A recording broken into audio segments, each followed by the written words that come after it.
All right, so today we're diving into AI. And you guys have sent in some really fascinating stuff like, wow, Stanford lectures, RethinkX, even futurist Tony Seba. But it's a lot. And I think what I'm most curious about is why all the excitement and honestly a little bit of fear too, right? Like this stuff is powerful. Yeah, it really is. I mean, AI is already everywhere you look. It's in healthcare. It's changing how we work even, but it's changing so fast. That's what's got everyone talking. Huge potential benefits for sure, but we got to be real about the downsides too, right? Absolutely. And that's what I found so interesting about that ethical frontier of AI article you sent. It's like we're on the verge of this huge tech shift, but which way is it going to go? That's the question. Yeah, and it's not really about the technology itself, is it? It's Yeah. about the choices we make because of it. Yeah. And those choices matter. Okay, so let's get into it then. This article mentioned AI could actually make some existing problems worse. What comes to mind there? We'll take hiring, for example. Yeah. Lots of companies use algorithms now to screen resumes, even do interviews. Sounds efficient, right? But what if those algorithms are trained on data that's already biased? Then you're just automating the problem, making things even harder for people who are already disadvantaged. That's a really good point. And these Stanford lectures you sent, they talked about this too, right? Something about human-centered design. Yeah, they're all about designing AI systems that put people first. That means focusing on human well-being and empowerment, not just efficiency and profits.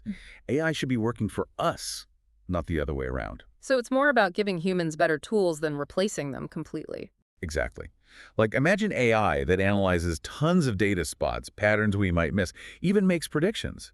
But it's still humans making the final call, using that AI insight to make better decisions. Like having a super smart assistant who gives you the information but lets you decide what to do with it. That's a great way to put it. Think about medicine. AI can look at medical images, flag potential problems, even recommend treatments. But at the end of the day, it's the doctor using their judgment and the AI's insights to decide what's best for the patient. That's reassuring to hear. So Stanford's advocating for more of a team effort than, at least for now, humans and AI working together. Right. But here's where things get really interesting. Oh, I knew you were going to say that. You always do this right when I think I'm starting to get it. Okay, so we're talking full-on AI revolution then, right? Like everything's about to change. And isn't that what RethinkX is all about? Predicting these huge disruptions. Exactly. They really look at the big picture. And their AI analysis, well, it's not for the faint of heart. They're predicting some seriously major shifts, Right. like across every industry, bigger than the internet even. Whoa, okay, now you've got my attention. Give me the rundown. What kind of shifts are we talking about here? Well, transportation's a big one. RethinkX says self-driving vehicles are going to completely change how we get around. Cheaper, faster, safer. Sounds great, right? But for people working in those industries, truck drivers, taxi companies, the whole transportation sector, it's going to be a huge adjustment. Yeah, no kidding. And this isn't like some distant future thing either, is it? This is already starting to happen. Exactly. We're already seeing self-driving cars being tested everywhere. But it goes way beyond just transportation. Remember Tony Seba? Oh, yeah. That guy's like a futurist rock star. What's he saying about all this? He's on the same page as RethinkX in a lot of ways. Yeah. But he takes it even further. He says AI plus all this other tech like solar power and robotics, it's going to create a whole new era. The age of abundance, he calls it. He thinks it could actually solve some of our biggest problems. Okay, now that sounds pretty optimistic. Tell me more about this age of abundance thing. What's that all about? So Seba says, as AI and automation get more advanced, the cost of producing stuff is going to plummet. Like everything, food, energy, even transportation. It could all become incredibly cheap and accessible to everyone. Imagine a world with almost no poverty or hunger. That's what he's picturing. Wow. That does sound pretty amazing. But I gotta be honest, part of me is still stuck on that whole robots taking our jobs thing. Like, if they can do everything, what happens to us? It's the big question, isn't it? And both RethinkX and Seba talk about this a lot. They know there are going to be job losses, probably a lot of them. Certain jobs are just going to be automated. So what's the solution? How do we prepare for that? Education and retraining are key. We need to be teaching people the skills they'll need in this new economy. Skills that work with AI, not against it. So not trying to outcode the robots, but focusing on what they can't do, like creativity, problem solving, things like that. Exactly. Think about jobs that need empathy.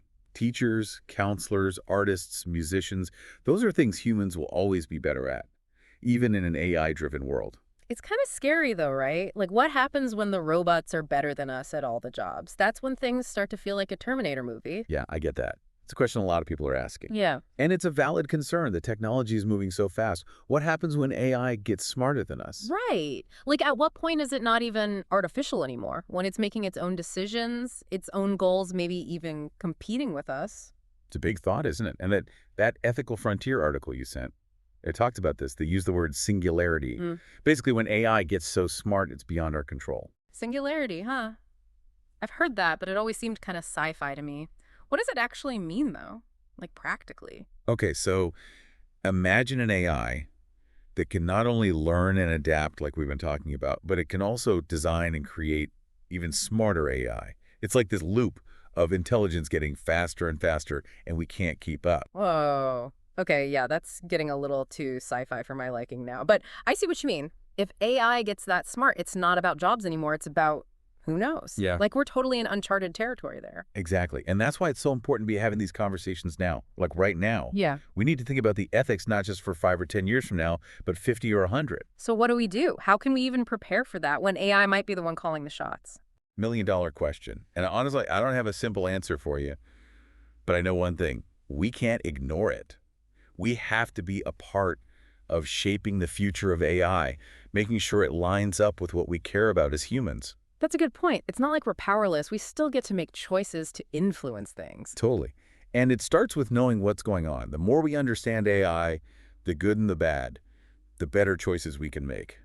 That's what I love about these deep dives. It's not about having all the answers. It's about asking the right questions. And after this one, I feel like I have a much better handle on what's at stake, the challenges and the possibilities. Me too.